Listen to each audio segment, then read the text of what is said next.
There used to be 2 stations in Central Falls. Central Falls Fire Chief John Garvey heard the warnings about pension problems, but he says they were down the road, and he expected that road to be a long one.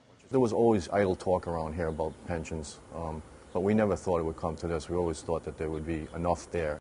But now there isn't. It follows years of fiscal mismanagement and declining revenues for Rhode Island's smallest city.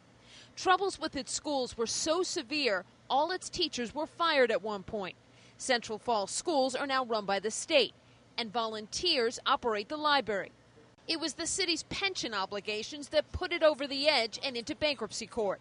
Central Falls Pension Fund is underfunded by an estimated $80 million. Retirees now face the possibility their pensions will be cut in half, and they will be required to pay more for health benefits. They don't collect Social Security. Chief Garvey feels cheated. He's been on the force for 25 years, long enough that his son has joined him, and his retirement plans are now shelved. I don't really feel as though it was my fault. My contributions came out of my paycheck ever since day one. So why shouldn't it be there unless somebody else did something wrong? There's anger, but longtime residents like Paul Landry say it's hard to point blame. Landry has worked at his family's hardware store for 50 years and says everyone paid for promises the city couldn't keep.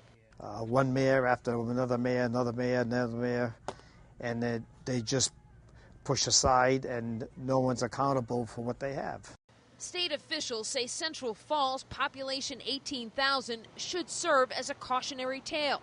Other cities in Rhode Island may also be vulnerable. And this small state has one of the most expensive retirement systems in the country, something the state treasurer is tasked to fix. Nobody wants to make the tough choices. Central Falls proves that these choices will be made for you.